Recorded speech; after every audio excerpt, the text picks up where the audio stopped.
Hay tierras en este mundo donde el destino de una mujer no se decide por sus sueños o su talento, sino por deudas antiguas y costumbres anquilosadas.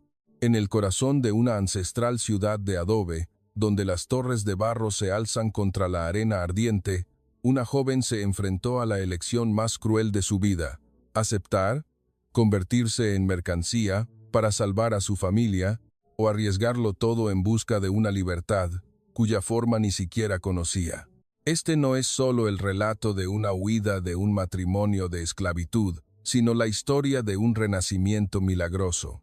Un viaje que lleva al espectador desde los vientos ásperos del desierto, implacable, hasta la paz silenciosa de los callejones de México.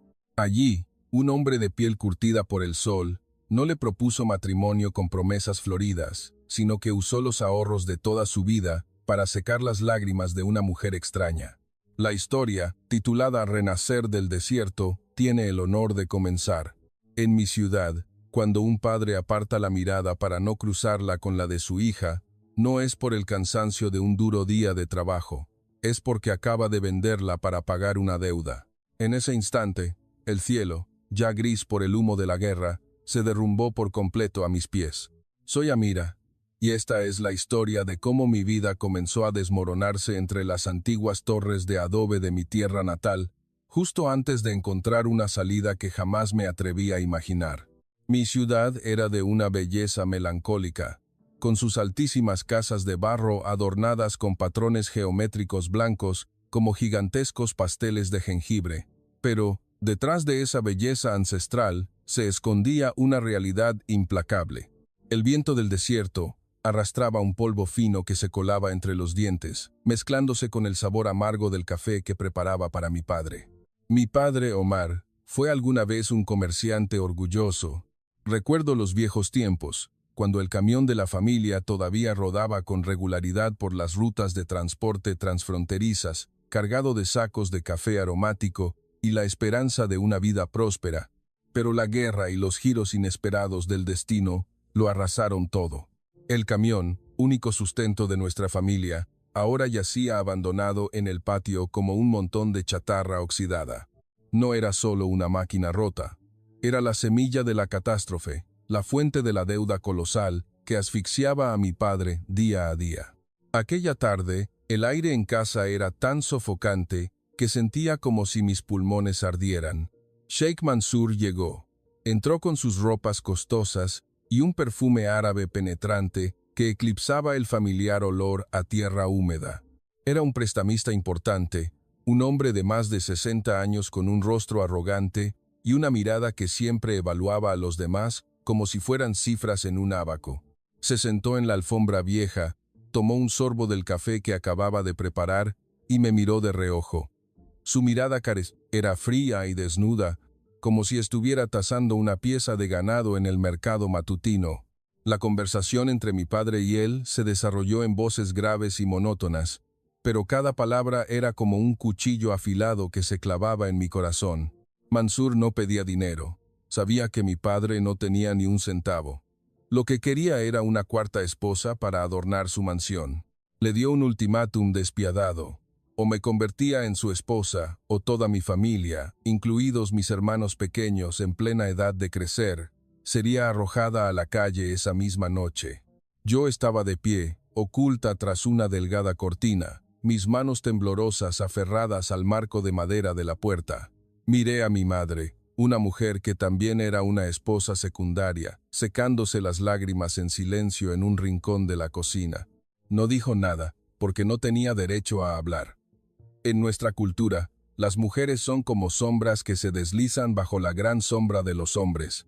Yo era maestra de primaria. Solía enseñar a los niños sobre los sueños y la libertad. Pero ahora, yo misma estaba prisionera de un contrato de barro que ni siquiera se me permitía firmar. Cuando Mansur se fue, mi padre me llamó. No me miró. Su vista estaba perdida en el vacío de la pared de adobe que comenzaba a desconcharse. Su voz era ronca, cargada de una humillación y desesperación extremas. Amira, solo tú puedes salvar a tus hermanos. Perdóname, hija. Esa frase fue como un golpe de gracia que aniquiló la última brizna de esperanza en mí. Mi padre me miró, pero en sus ojos no había la compasión de un padre por su hija. Me miraba como si yo fuera la última deuda, a punto de ser saldada a cambio de la tranquilidad de los demás. Sentí que mi pecho se contraía. Una falta de aire me golpeó como si quisiera hundirme en la oscuridad del desierto. Caminé tambaleándome hacia mi pequeña habitación, cerrando la puerta con fuerza para ahogar el sonido de mis sollozos. Me senté en la cama, mirando por la ventana donde las torres de adobe se hundían lentamente en la penumbra del desierto. Me sentí como esos bloques de barro, capaz de derrumbarme en cualquier momento si una lluvia del destino caía sobre mí. Pero en esa oscuridad, de repente recordé el viejo teléfono que guardaba en secreto bajo mi almohada. Lo encendí, y su débil luz azul iluminó una foto que había guardado hace mucho tiempo. Era una foto de un polvoriento sitio de trabajo en la frontera, donde había trabajado como intérprete a tiempo parcial para ganar un poco de dinero extra y ayudar a mi familia. En esa foto, entre la maquinaria inhóspita y el sol abrasador, había un hombre de piel curtida por el sol, sonriendo amablemente mientras compartía conmigo una pequeña porción de su almuerzo. Ese hombre no me miraba con los ojos de Sheikh Mansour, ni con la mirada cargada de peso de mi padre. Me miraba como a una persona, una colega, una amiga. Toqué la pantalla del teléfono, y el calor de los componentes electrónicos pareció infundirme un último gramo de coraje. Afuera, el viento del desierto comenzó a silbar a través de las grietas de las rocas, trayendo consigo un calor sofocante y las amenazas silenciosas del futuro. Mansour volvería en 3 días. 3 días para abandonar toda mi juventud y mis sueños y entrar en una mansión opulenta pero solitaria, donde solo sería una sombra detrás de otras 3 mujeres. Mi pecho se oprimió, la sensación de que alguien me estrangulaba. No lloré, pues mis lágrimas se habían secado hace mucho tiempo bajo el sol y el viento de mi tierra. Pero en mi mente ya no había imágenes de casas de adobe ni de deudas ancestrales. Solo un nombre surgía como una brizna de hierba verde en medio de un desierto reseco. Javier. ¿Podría aquel hombre, venido del lejano México, ayudarme a secar estas lágrimas una vez más? Él no portaba la espada ni el escudo de un héroe de los cuentos de hadas que solía leer a los niños en la escuela. Solo llevaba una vieja lonchera de metal y un cuaderno lleno de planos de sistemas de riego. Recordé la primera vez que conocí a Javier en el proyecto en la frontera, un lugar donde la vida parecía exprimida por un sol que quemaba la piel y tormentas de arena que cegaban. En ese entonces, yo era una intérprete independiente, oculta tras mi velo negro, y él era un hombre con la piel del color del bronce bruñido, las manos llenas de callos, pero una mirada que contenía una calma extraña en medio de un ambiente que olía a diésel y polvo. Nuestra oficina temporal era solo un contenedor de acero en medio del vasto desierto. En las tardes, cuando la temperatura superaba los 45 grados Celsius, el aire en el interior era como un horno gigante. El único ventilador de la oficina se había estropeado, y mientras los otros ingenieros se quejaban en una multitud de idiomas, Javier, en silencio, comenzó a desmontarlo, limpiando meticulosamente la capa de polvo adherida al motor. No dijo mucho, solo se concentró en el movimiento rítmico de sus manos. Cuando el ventilador volvió a girar, trayendo una brisa que, aunque cálida, era suficiente para respirar mejor, me miró y sonrió levemente. Fue la primera vez que vi a un hombre hacer algo pequeño por los demás de forma tan natural, sin esperar servilismo a cambio. Muy diferente de la actitud autoritaria y altiva que solía ver en los hombres de poder en mi tierra.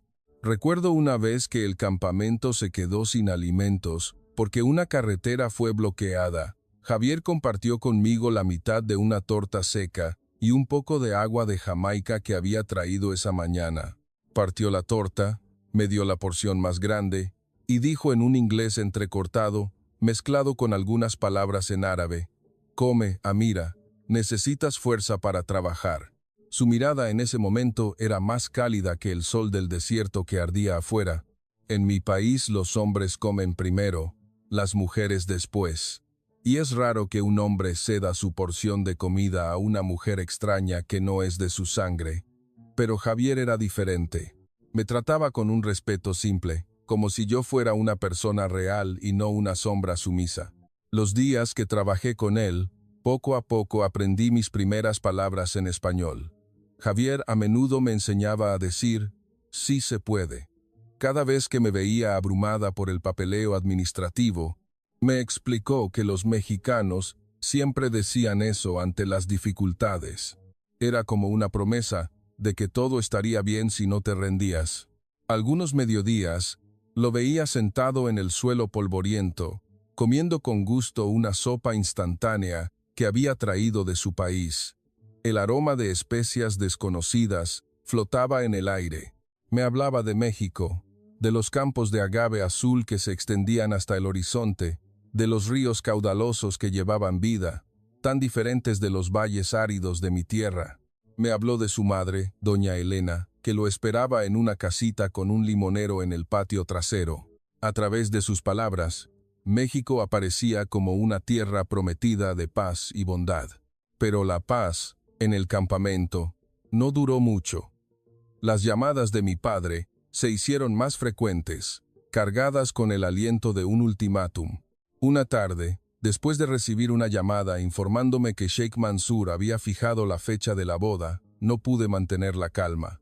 Javier notó mi angustia al ver mis hombros temblar bajo el velo. Se acercó en silencio y dejó un pequeño frasco de pomada en mi escritorio al ver los moretones en mi muñeca, la marca de la vez que mi padre me había arrastrado a casa para sermonearme sobre mis deberes como hija. En mi desesperación, rompí todas las barreras culturales y se lo confesé todo. Le hablé de la deuda de mi padre, del camión averiado y del contrato inminente para convertirme en la cuarta esposa. Hablé como si fuera la última vez que podría ser una persona libre antes de entrar en la jaula de cristal de Mansur. Javier escuchó en silencio, con el ceño fruncido. Por primera vez vi un destello de ira en sus ojos. No me interrumpió, ni me dio consejos vacíos. Cuando terminé y estaba a punto de darme la vuelta para ocultar mi humillación, Javier hizo algo que en mi país se consideraría prohibido, pero que para mí, en ese momento, fue la única salvación. A través de la ventanilla de la oficina, tomó mi mano temblorosa. El calor de su mano callosa me transmitió una corriente poderosa. Me miró directamente a los ojos, su voz era grave y tan firme que mi alma se calmó. No vayas a ninguna parte, Amira. No te rindas. Déjame pensar en algo. Mi corazón se agitó violentamente. ¿Qué podría hacer un ingeniero extranjero, un extraño de un lejano país de Occidente, contra el poder de un señor local y las costumbres arraigadas durante milenios en esta tierra? Esa noche, el campamento fronterizo se sumió en un silencio aterrador. Di vueltas en la cama, incapaz de dormir. Miré a escondidas a través de una rendija de mi barraca hacia la de Javier. Bajo la luz parpadeante de una lámpara de aceite, vi su sombra proyectada en la pared de metal. No dormía. Estaba sentado allí, jugueteando con su libreta de ahorros, gastada y vieja. Era el fruto de 5 años de trabajo extenuante en el extranjero, el sueño de una casa digna para su madre en México. Lo vi tomar un bolígrafo, anotar algo y luego suspirar. Su mirada estaba llena de un conflicto desgarrador entre sus propios sueños y la vida de una mujer que apenas conocía. 5 años de sudor y lágrimas bajo el sol del desierto estaban contenidos en un sobre grueso, esperando por una casa en México que quizás nunca se construiría. Me había dicho que ese dinero era para sacar a su madre de una casa con goteras, para compensar los años en que ella lo había criado sola con esfuerzo. Sin embargo, ahora, estaba poniendo todo el capital de su vida sobre la mesa de madera de la sala de mi casa, a cambio de algo que en mi tierra se consideraba barato, la libertad de una mujer extraña. Aquella tarde, la atmósfera en nuestra casa de adobe era densa por la tensión. La luz del atardecer, roja como la sangre, se filtraba por las estrechas rendijas, iluminando las motas de polvo que danzaban en el aire. Mi padre estaba sentado allí, su rostro curtido marcado por las profundas arrugas de la humillación. Frente a él, Sheikh Mansur saboreaba su té con el aire triunfante de quien está a punto de cobrar una gran deuda. Y entonces apareció Javier. Entró en la habitación con su ropa de trabajo aún cubierta de polvo del proyecto. Su figura era más pequeña que la del opulento prestamista, pero su presencia era extrañamente firme. No vaciló ante las miradas inquisitivas de los hombres en la sala. Javier se acercó y, en silencio, colocó el sobre y un juego de documentos legales con el sello de una corporación internacional sobre la mesa. Mi padre parecía confundido, mientras que Mansur arqueó una ceja con desdén. Javier comenzó a hablar. Su voz era grave pero clara, apoyado por un colega local que hacía de intérprete. No usó armas ni amenazas. Usó la lógica de un ingeniero y el corazón de un ser humano. Explicó que esta era la cantidad suficiente para que mi padre saldara la deuda del camión e incluso le sobrara un poco para reiniciar su negocio de café. Pero lo más importante estaba en el otro expediente: un contrato de trabajo como especialista y una carta de patrocinio de la corporación internacional donde trabajaba Javier para que yo fuera a México a recibir capacitación. Javier miró directamente a los ojos de mi padre y dijo: «Señor, si entrega a Amira, solo salvará a su familia una vez. Pero si la deja ir a México a trabajar, se convertirá en su orgullo. Ella tiene conocimientos, habla idiomas, enviará su salario a casa todos los meses para que cuide de sus hermanos. Esa es la verdadera salvación, una que perdura». Mansur soltó una carcajada burlona. Creía que Javier estaba delirando. Dijo que las mujeres estaban hechas para estar en casa, no para viajar y trabajar, pero Javier mantuvo su compostura. Se giró hacia el prestamista y presentó un argumento contundente sobre la legislación internacional, explicando que Amira ya estaba registrada como personal en el programa de capacitación del proyecto, y cualquier acto de coerción tendría problemas con las organizaciones de protección laboral con las que su empresa estaba asociada. El pragmatismo se hizo evidente en el rostro de mi padre. Miró el dinero en efectivo frente a él, algo que podía resolver de inmediato sus preocupaciones diarias. Luego miró a Mansur, quien solo veía a su hija como un adorno más para su colección. La habitación se sumió en un silencio sofocante. Yo estaba de pie detrás, mi corazón latía tan fuerte que parecía que iba a salirse de mi pecho.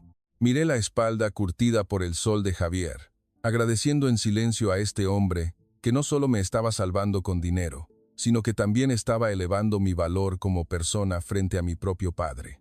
Finalmente, mi padre extendió la mano y lentamente tomó el sobre con el dinero. Ya no miró a Mansur. Se giró, asintió levemente a Javier y luego me miró con una expresión compleja. Había arrepentimiento, alivio y un atisbo de esperanza que nunca antes había visto. El prestamista se levantó furioso, lanzó una mirada de odio y salió de la casa, dejando un vacío que, extrañamente, se sentía ligero. Mi padre soltó un largo suspiro, como si acabara de quitarse una roca que había oprimido su pecho durante mucho tiempo. Tomó la mano de Javier, sus dedos secos y temblorosos, y balbuceó palabras de agradecimiento cuya sinceridad entendí sin necesidad de oírlas.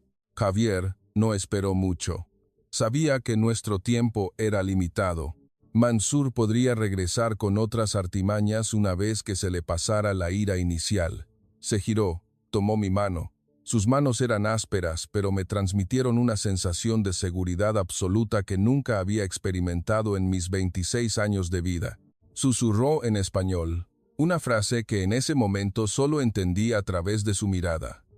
«Rápido, Amira, tenemos que irnos ya». Corrí a mi habitación. Agarré la pequeña maleta que había preparado la noche anterior. Solo contenía algunas ropas viejas y mis sueños rotos. Al salir por la puerta, eché un último vistazo a la antigua casa de adobe. Mi madre estaba en el porche. No lloraba, pero su sonrisa en ese momento era tan radiante como un raro rayo de sol en la temporada de tormentas de arena. Sabía que su hija estaba saliendo de su misma sombra, escapando del destino de una esposa secundaria. Javier me llevó al auto. Sus pasos eran apresurados pero firmes. Encendió el motor y el vehículo se lanzó a toda velocidad mientras el atardecer se extinguía sobre el desierto. Miró su reloj, su rostro volvió a su habitual expresión de preocupación. «Rápido, Amira. El aeropuerto está a 4 horas de aquí, y a partir de este momento, no podemos mirar atrás. México te está esperando». El aeropuerto internacional de la Ciudad de México me recibió con el aire fresco y cortante del otoño en el altiplano. Una sensación que, habiendo vivido toda mi vida en el desierto, nunca había experimentado. Apenas salí del avión, una ráfaga de aire fresco recorrió mi espalda, haciéndome temblar.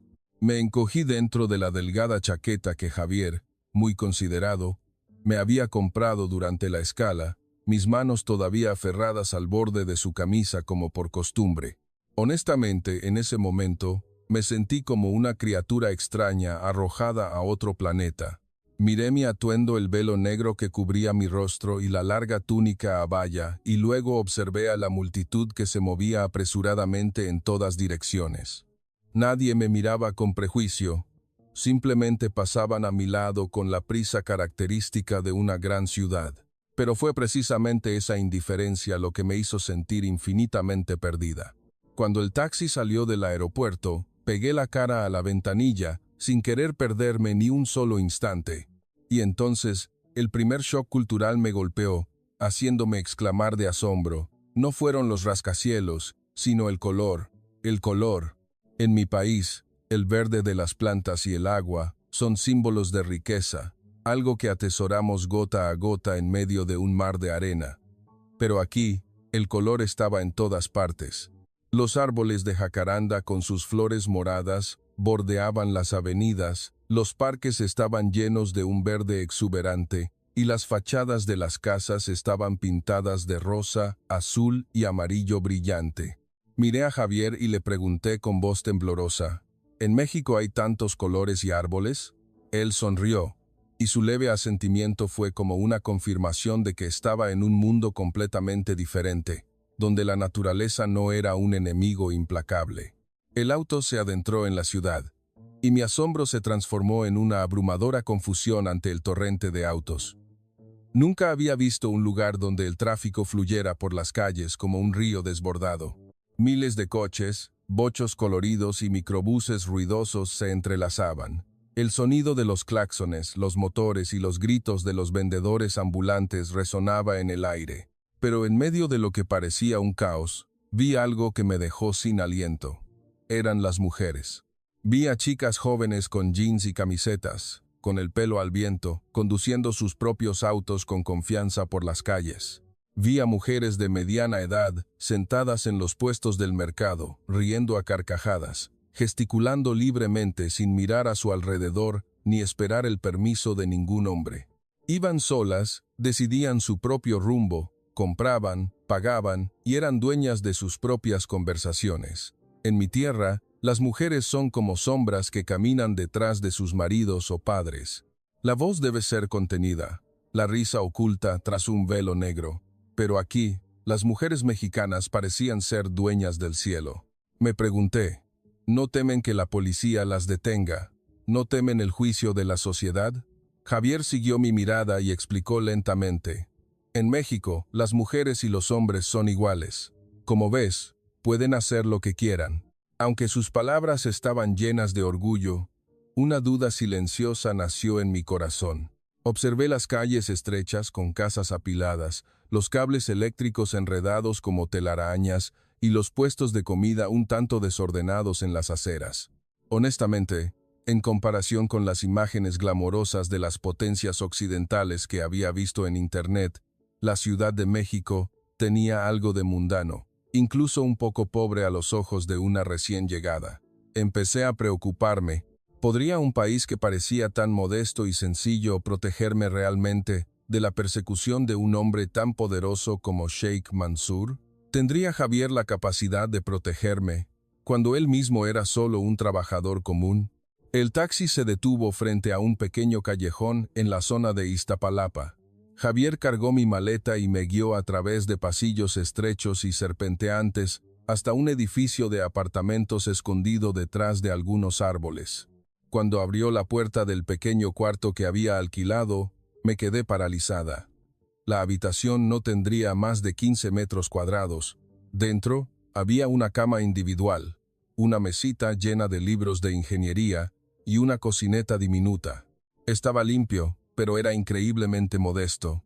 De repente me di cuenta, Javier no era rico.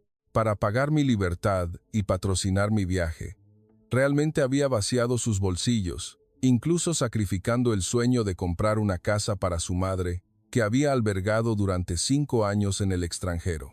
Javier me sirvió en silencio un vaso de agua. Me miró con una expresión de disculpa. «Es un poco pequeño aquí, ten paciencia, por favor. Intentaré conseguir más trabajo para que pronto nos mudemos a un lugar más grande». Tomé el vaso. El calor del agua se extendió por mi mano, pero el miedo en mi corazón crecía. Miré a los ojos del hombre que había apostado su futuro por mí, pero ahora, de pie en medio de esta realidad, me sentía completamente a la deriva. La primera noche en la Ciudad de México, no pude dormir. El lejano sonido de las sirenas y el canto de los grillos fuera de la ventana hacían que el espacio se sintiera extrañamente ajeno. Acostada en la dura cama de madera, miré al techo y sentí el silencio de la noche en este rincón del mundo. Recordé las promesas del Sheikh Mansur, un palacio opulento, joyas de oro y una vida sin preocupaciones materiales, aunque el precio fuera la sumisión y la esclavitud. Luego miré a Javier, que dormía acurrucado en un petate en el suelo para cederme la cama. Dormía profundamente. Su respiración era regular, y su rostro en el sueño revelaba cansancio pero también serenidad. Miré la sencilla cama y me pregunté si había hecho lo correcto. ¿Qué sería yo para él en esta pequeña casa? ¿Una esposa de verdad? ¿Una sirvienta trabajadora para pagar mi deuda? ¿O simplemente un objeto que había comprado en un desierto lejano? El miedo a ser poseída, a ser solo un número en la vida de un hombre, resurgió una vez más, apretando mi corazón en la silenciosa noche mexicana. Pensé que acababa de escapar de una jaula estrecha, solo para entrar en otra, más solitaria, hasta que vi a la mujer que nos esperaba bajo el porche de una casa una tarde de sol pálido. Era la madre de Javier, doña Elena. Tomamos un autobús desde el cuarto de Iztapalapa hasta un suburbio tranquilo, donde pequeñas carreteras serpenteaban entre hileras de magueyes y jardines llenos de los colores y aromas del campo mexicano. Cuando el autobús se detuvo frente a un portón de hierro desgastado, la vi allí, protegiéndose los ojos del sol, su mirada expectante fija en el camino. Javier me había dicho que su madre era la razón por la que trabajaba sin descanso en el extranjero, y ahora, al ver su figura delgada y pequeña bajo el techo cubierto de musgo, entendí por qué el corazón de este hombre era tan cálido y lleno de responsabilidad. Apenas bajé del autobús, mi miedo innato resurgió. En mi país, una mujer como yo, que huye de un matrimonio, es considerada una vergüenza para su familia, una portadora de mala suerte. Temblorosa, incliné la cabeza, preparándome para arrodillarme, según la costumbre, y suplicar el perdón de la mayor de la casa. Pero justo, cuando mis rodillas tocaron el suelo, un par de manos ásperas, callosas, pero increíblemente cálidas, me levantaron rápidamente. Levanté la vista, y vi el rostro amable de doña Elena, fruncido por la preocupación. No me preguntó quién era, no me reprochó por qué venía con su hijo. Simplemente me dio una palmada suave en el hombro, hizo un gesto con la mano, y dijo en un español que en ese momento solo entendí a través de su expresión: «Ya estás en casa, no te arrodilles.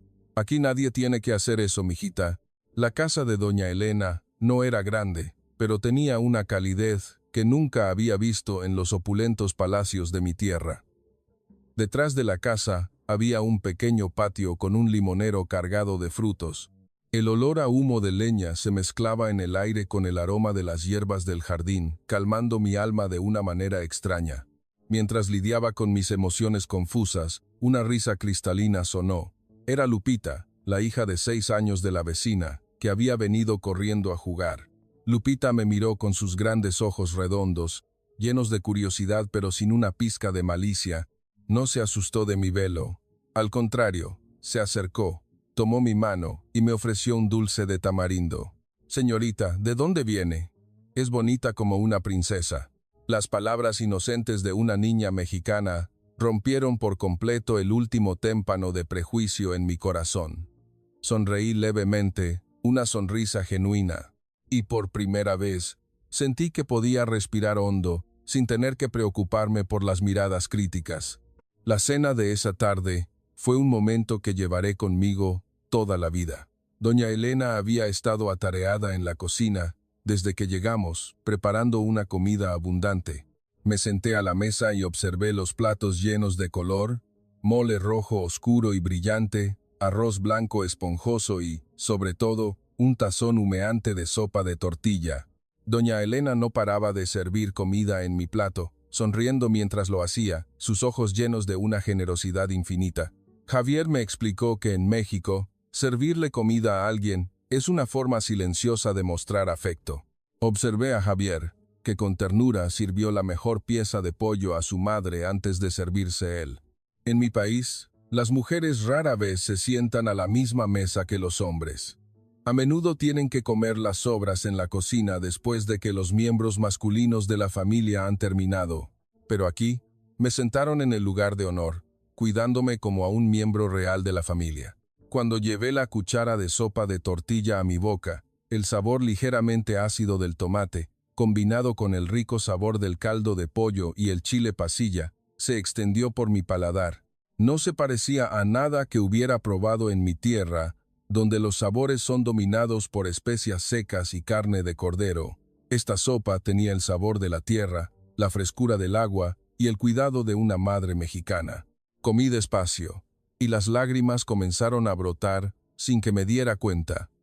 Recordé a mi madre en mi lejana ciudad, una mujer que nunca en su vida había disfrutado de una comida tan igualitaria y cálida como esta.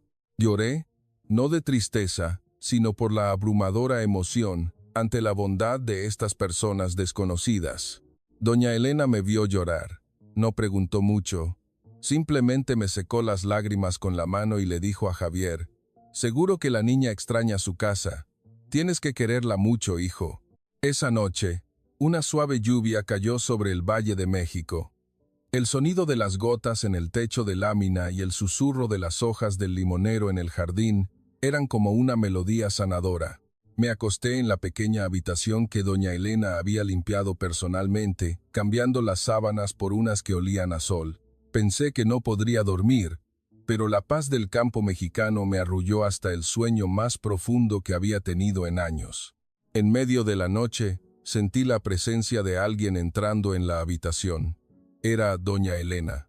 En silencio, me arropó con la cobija, temiendo que no estuviera acostumbrada al frío del altiplano. Se quedó mirándome un buen rato, y luego suspiró suavemente. Dijo en voz baja, con un tono lleno de ternura maternal: «Pobrecita, ¿quién sabe qué habrá sufrido allá, del otro lado del mundo, para estar tan delgadita? A partir de ahora, esta es tu casa, mijita. Nadie se atreverá a hacerte daño nunca más». Ese susurro fue como un bálsamo milagroso para mi alma rota. Mantuve los ojos cerrados, pero 2 hileras de lágrimas calientes rodaron por mis mejillas. Me di cuenta de que México no era solo el lugar al que Javier me había traído para escapar. Era el lugar donde verdaderamente estaba renaciendo. Ya no era mercancía para saldar una deuda, ni la esposa secundaria de algún señor. Era Amira. Y bajo este techo, estaba siendo amada con el afecto más puro y noble de la humanidad. En mi tierra natal, se dice que una casa tiene 4 esquinas, y a veces, esas 4 esquinas son el hogar de 4 mujeres diferentes. Comparten el mismo cielo, el mismo esposo, pero albergan sentimientos divididos. Crecí viendo a las mujeres de mi familia siempre recelosas unas de otras, conspirando para ganar un poco del escaso afecto del hombre que era el pilar de la casa. Pero en este pequeño cuarto de azotea en Iztapalapa, bajo la cálida luz amarilla y el aliento de la noche mexicana, comencé a darme cuenta de una verdad que hizo temblar mi corazón de emoción. Yo era la única. Después de la reconfortante comida en casa de doña Elena, Javier me llevó de regreso al cuarto alquilado. Apartó una pila de libros de ingeniería para hacerme espacio, mientras él se puso a reparar una fuga en el grifo del fregadero.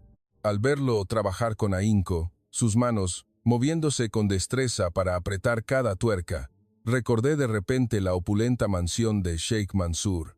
Él nunca se ensuciaría las manos con tareas tan triviales. Solo tenía que dar órdenes y ver cómo sus sirvientes lo atendían, pero allí también había 3 mujeres esperando lánguidamente por él. Y si no hubiera escapado, yo habría sido la 4ª. Miré a Javier. Luego miré la pequeña habitación, con una sola cama, una mesa y una silla. Y de repente, una pregunta inocente salió de mis labios. Javier, en tu país, si en el futuro envejezco y me pongo fea, ¿te casarás con una esposa más joven?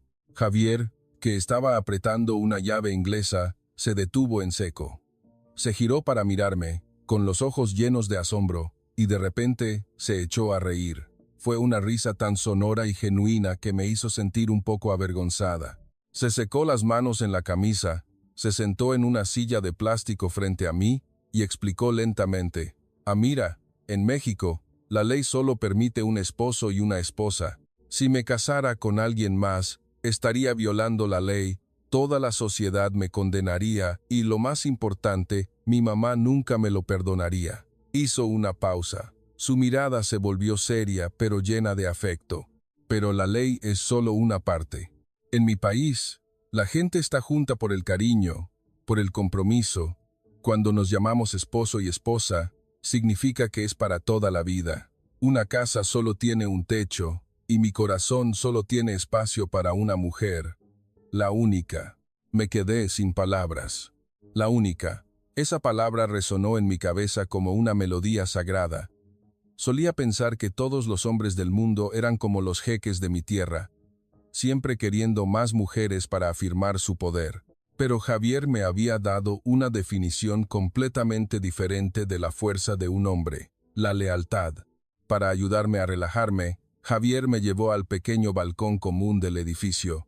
Desde allí, podía ver el tranquilo callejón.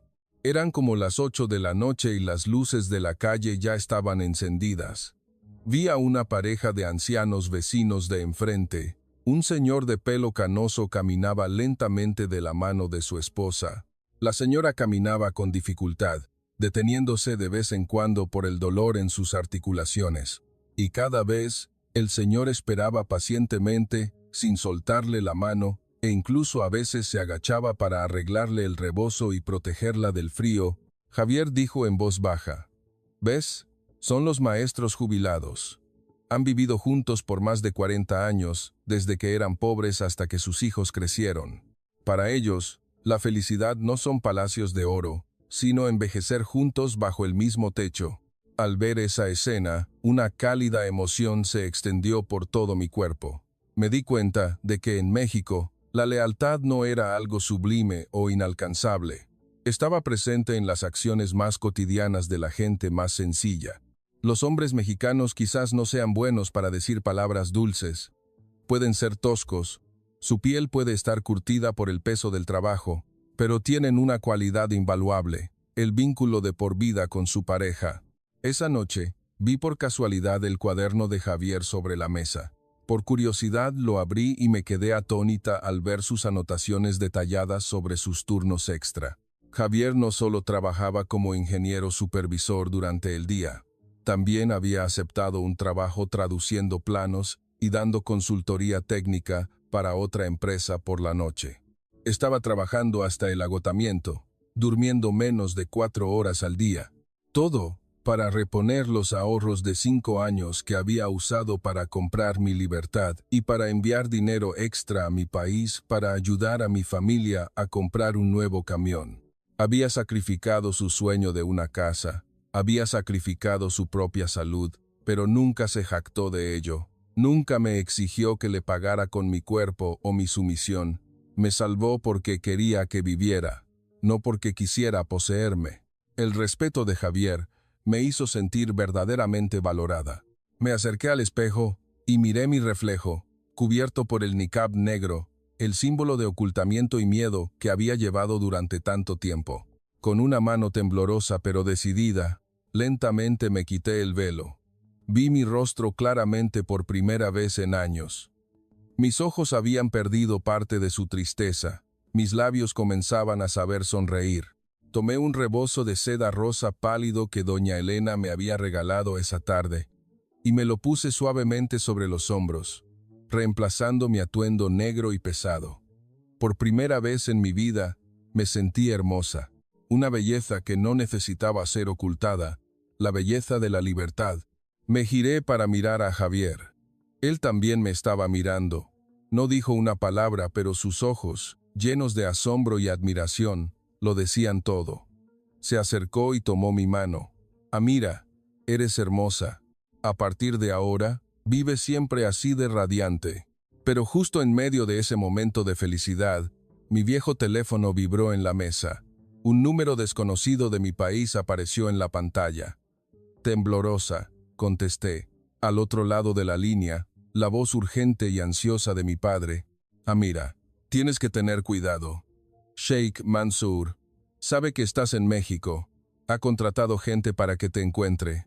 Dice que si no puede casarse contigo, no dejará que el hombre que se atrevió a robar su mercancía viva en paz. Se ha vuelto loco, Amira. De repente, la habitación se sintió helada. Los fantasmas del lejano desierto parecían estar abriéndose paso hasta este pequeño cuarto. Miré a Javier, miré la paz que acabábamos de construir, y un nuevo miedo se apoderó de mi corazón. Mi oscuro pasado no me dejaba ir, y esta vez amenazaba al único hombre que amaba en este mundo. Los hombres de mi tierra suelen demostrar su fuerza a través de órdenes y gritos autoritarios, pero Javier demostraba la suya con los callos en sus manos y su silencio paciente después de cada agotador turno nocturno. La amenaza de Sheikh Mansour seguía pendiendo sobre nosotros como un fantasma, pero, extrañamente, ya no temblaba como en mis primeros días en la Ciudad de México. Cada vez que veía la espalda fuerte de Javier cocinando, o su sombra alargándose en el patio al amanecer, sentía una fuerza silenciosa fluyendo en mi corazón. Empecé a prestar más atención a las manos de Javier. Eran las manos de un ingeniero, pero no eran suaves. Pequeñas cicatrices de rocas y escombros de las obras, gruesas capas de piel callosa en las palmas y dedos ásperos, eran el testimonio de sus 5 años de trabajo en el extranjero, ahorrando cada centavo. Y ahora, de vuelta en México, esas manos no habían descansado ni un solo día. Algunas noches, después de que pensaba que yo estaba dormida, Javier se ponía en silencio su vieja chaqueta, sacaba su motocicleta destartalada y salía del edificio. Muchas veces me pregunté a dónde iría en medio de la fría noche. Una tarde, la curiosidad y la preocupación me impulsaron a seguirlo en secreto. Tomé un taxi, pidiéndole al conductor que mantuviera una distancia prudente. Me llevó a una gran zona de bodegas en la central de abasto, donde enormes camiones hacían fila para ser descargados. Bajo la luz amarillenta y polvorienta de los reflectores, me quedé horrorizada al ver a Javier, el respetado ingeniero supervisor durante el día, cargando pesados sacos sobre sus hombros junto a otros trabajadores. El sudor empapaba su camisa a pesar del frío, sus pasos eran pesados pero firmes. En ese momento, sentí como si alguien me estrujara el corazón. Resulta que para pagar la deuda de mi padre, para que yo pudiera vivir dignamente sin preocuparme por el dinero, se había convertido en un cargador. No era rico, solo era un hombre mexicano inmensamente generoso, usando su fuerza física más pura para protegerme de las tormentas de la vida. Regresé a casa antes que él y me senté en la oscuridad, con las rodillas abrazadas, mientras las lágrimas rodaban por mis mejillas. Me culpé por haber sido tan despreocupada, por dejarlo cargar con todo solo.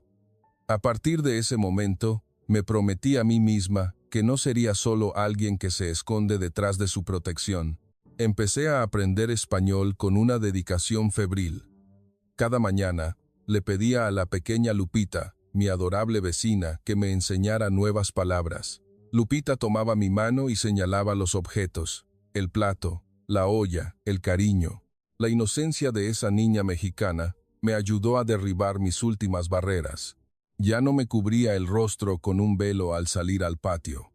Empecé a aprender a regatear con la señora de las verduras en el mercado, a sonreír y saludar al vigilante. Quería que Javier viera que me estaba esforzando por convertirme en una verdadera mujer mexicana, una compañera que pudiera compartir la carga con él. Una noche, Javier volvió a casa con el rostro pálido. Apenas entró por la puerta, se desplomó en una silla, su cuerpo ardiendo como el carbón.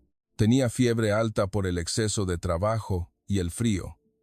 Verlo postrado, delirando ocasionalmente sobre planos y puentes, me partió el alma. Recordé el caldo de pollo que doña Elena me había mencionado, diciendo que era la medicina del amor en México.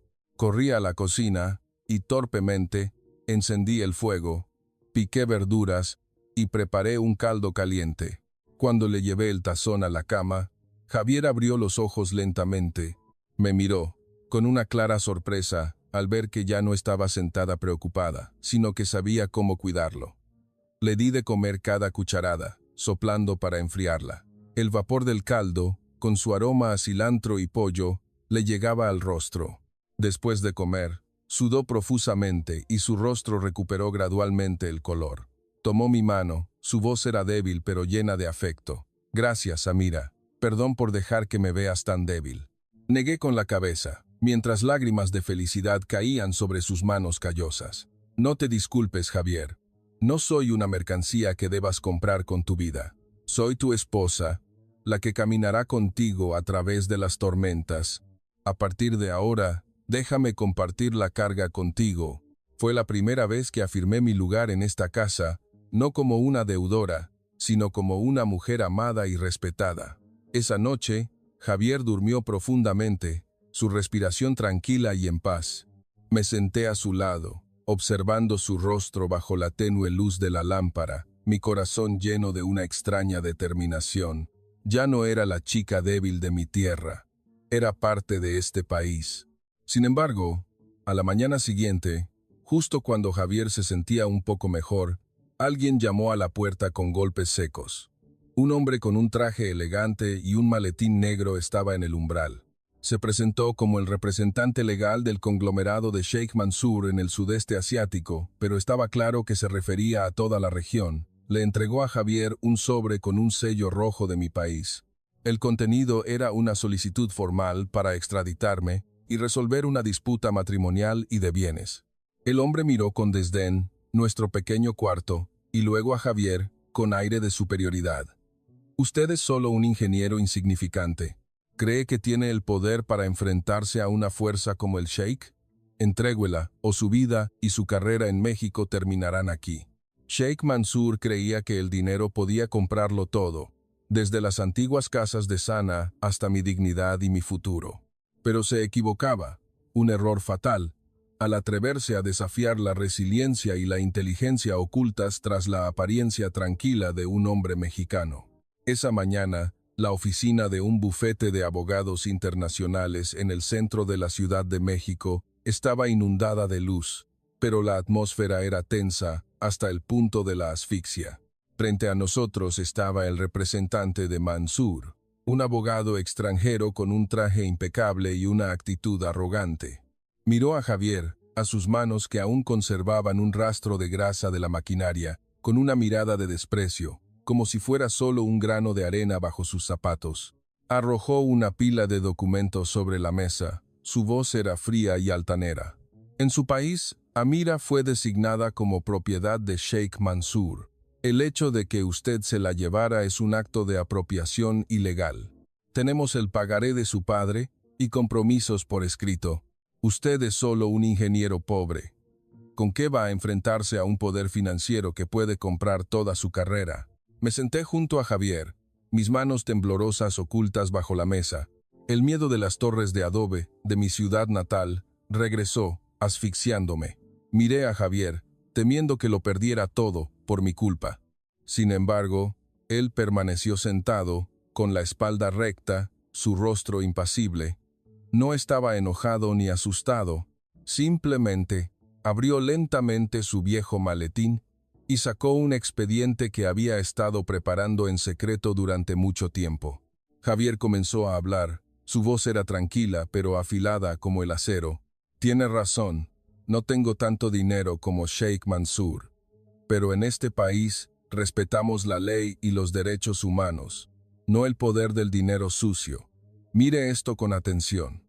Empujó el expediente hacia el representante. Era el contrato de trabajo como especialista internacional que había completado sigilosamente con el patrocinio de la constructora donde trabajaba. Javier continuó. Cada palabra era contundente. Amira vino a México bajo un programa de trabajo calificado y está protegida por el derecho laboral internacional. Y lo más importante, todo el dinero que envié a su país fue registrado como pago de una deuda, con recibos y comprobantes claros a través de un banco internacional.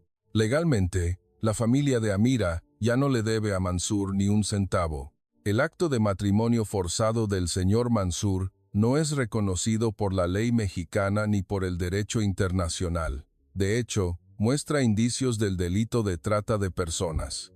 El representante comenzó a vacilar. Su rostro pulido cambió de color mientras hojeaba los documentos. No esperaba que un ingeniero insignificante como Javier pudiera haber planeado todo con tanto detalle y rigor. Javier no solo me había salvado con su bondad, sino que había usado su inteligencia y una preparación meticulosa para construir una fortaleza legal inexpugnable a mi alrededor. El clímax de la reunión llegó cuando Javier solicitó una videollamada directa a mi país. En la pantalla del teléfono apareció mi padre. Estaba de pie frente al camión nuevo que Javier le había ayudado a comprar. Su rostro ya no mostraba tristeza ni humillación.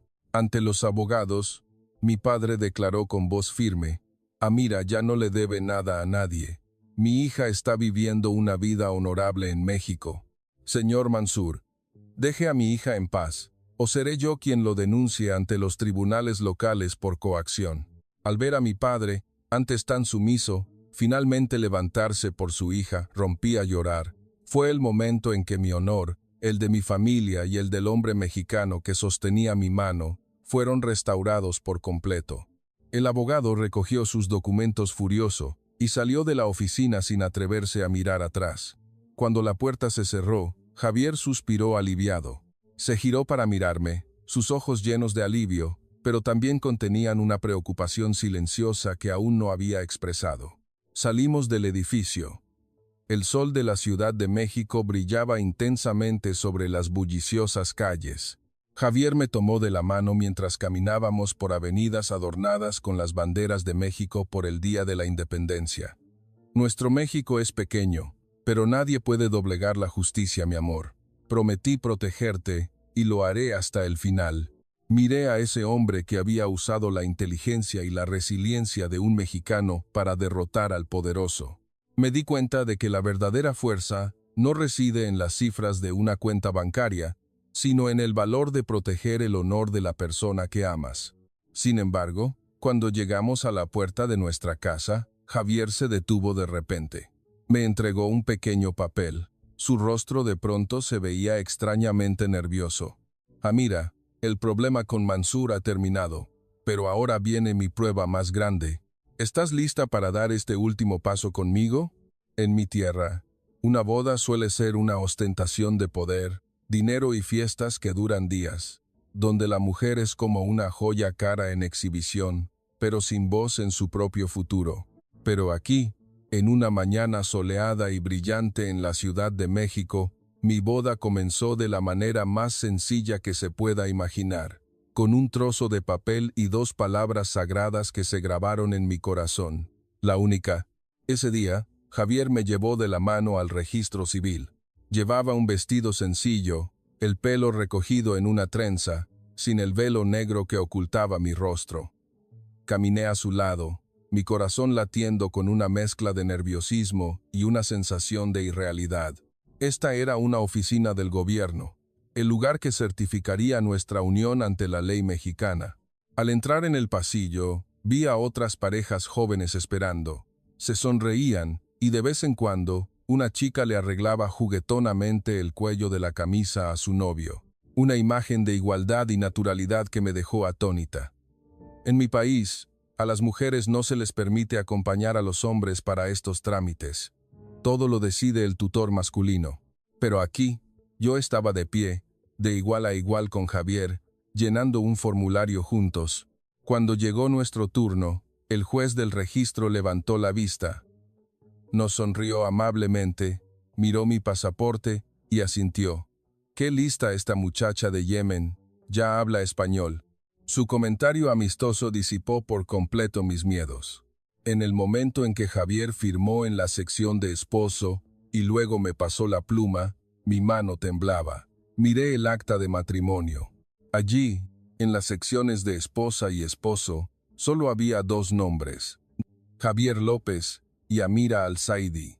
No había espacios en blanco para una segunda, tercera o cuarta esposa.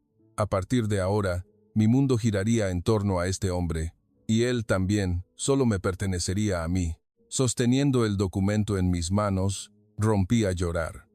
Las lágrimas cayeron sobre el papel.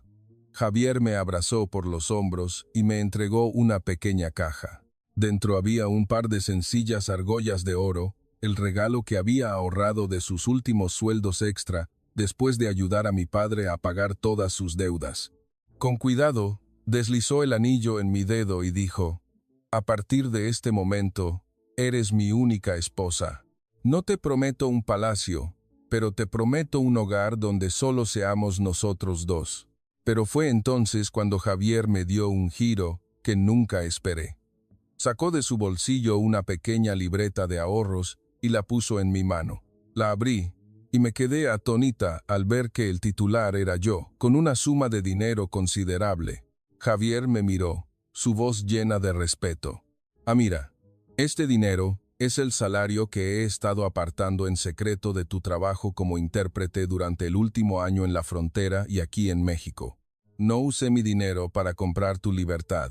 Solo lo usé para asegurarme de que tuvieras tu propio capital. No te compré para que fueras mi esposa, invertí en tu libertad. Si algún día ya no quieres estar a mi lado, este dinero es suficiente para que seas independiente. Quiero que te cases conmigo porque me amas, no porque me debas algo».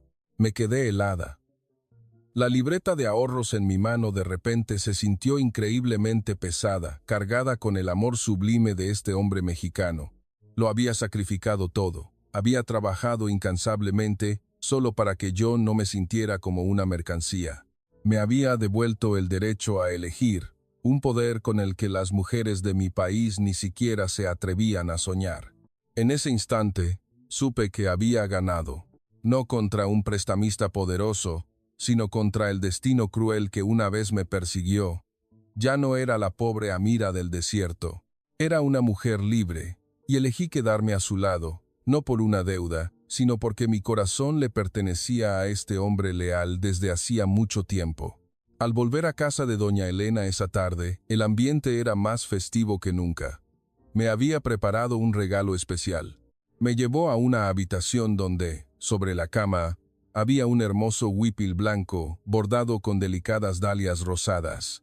«Este es el vestido que te hice para tu boda, mijita», dijo. «La dalia es la flor de México. Es como la rosa del desierto de tu tierra. Aunque crezca en el lodo, siempre florece con esplendor». Me paré frente al espejo, vistiendo el traje tradicional del país que había salvado mi vida. El huipil se ajustaba a mi cuerpo, a la vez modesto y elegante, haciéndome parecer una verdadera hija de México. Me miré en el espejo, despojándome por completo de las últimas ataduras de mi pasado. A veces, la patria no es la tierra donde nacemos, sino el lugar donde alguien seca nuestras lágrimas y nos llama la única. Suelo decirme esto cada vez que estoy bajo el porche en las mañanas de México, cuando el rocío aún brilla en las hojas del limonero, y el aroma a copal se eleva desde el altar familiar. Desde los muros de adobe seco de mi ciudad natal, hasta este techo de tejas cubierto de musgo en México, mi viaje ha concluido con un brote verde que germina, un renacimiento milagroso que, ni en mis sueños más salvajes en el desierto, me atreví a imaginar. Los últimos días del año, el ambiente en México se volvía vibrante y cálido de una manera especial. Era la primera vez que experimentaba el Día de Muertos, la celebración familiar más importante para los mexicanos. Ya no era la extranjera confundida de antes. Ahora, podía usar mi huipil con confianza para ir al mercado con doña Elena. Sabía cómo elegir las mejores flores de cempasúchil y estaba aprendiendo a preparar tamales. Me sentaba junto al fuego, aprendiendo a doblar las hojas de maíz, mis manos ahora acostumbradas a amasar la masa, en lugar de solo juntarse para rezar con miedo. Doña Elena me miraba, sus ojos llenos de orgullo. Ya no me llamaba la nuera extranjera. Simplemente decía, Amira, hija, ven a ver si ya están listos los tamales. Ese hija era tan dulce y sagrado. Me hacía sentir que realmente pertenecía a este lugar, a la sangre cálida y generosa de esta tierra en forma de cuerno de la abundancia. Una tarde, en pleno 2 de noviembre, me senté en nuestra pequeña casa y llamé a mi madre en mi país. A través de la pequeña pantalla, le mostré el jardín verde, las ofrendas llenas de flores de cempasúchil y a Javier, que estaba ocupado limpiando el patio. Mi madre me vio, sin mi velo negro, mi rostro sonrosado y mis ojos brillantes de felicidad, y se quedó en silencio por un largo rato. Por primera vez, vi a mi madre sonreír, una sonrisa de paz, libre de las preocupaciones por deudas o costumbres. Dijo en árabe, pero supe que Javier, detrás de mí, también entendió. Has encontrado tu paraíso, hija mía. Miré a mi madre con un nudo en la garganta, prometiéndole en silencio que algún día, cuando la paz realmente regresara, la traería aquí, para que viera que en este mundo todavía hay lugares donde las mujeres son respetadas y amadas. El momento más sagrado fue cuando puse suavemente mi mano sobre mi vientre. Allí, una pequeña vida estaba creciendo, el fruto de un amor que cruzó fronteras, del sacrificio y la lealtad. Este niño llevaría la sangre resiliente del desierto y el corazón bondadoso de la tierra mexicana. Miré a Javier, que estaba limpiando meticulosamente su vieja motocicleta, el único recuerdo que le quedaba después de gastar todo su dinero para salvarme. Ya no era el ingeniero solitario en un proyecto polvoriento. Era mi esposo, el padre de mi hijo, y el héroe más silencioso que jamás había conocido. Javier entró en la casa, me abrazó por detrás y miramos hacia el portón, donde una bandera de México ondeaba con la brisa. Me besó suavemente el pelo y susurró, «Bienvenida a casa de verdad, Amira. A partir de hoy, envejeceremos juntos aquí». Apoyé mi cabeza en su hombro, sintiendo el calor de esa espalda fuerte que una vez cargó con todo el cielo de mi libertad. Así son los hombres mexicanos, no necesitan ser príncipes de cuentos de hadas.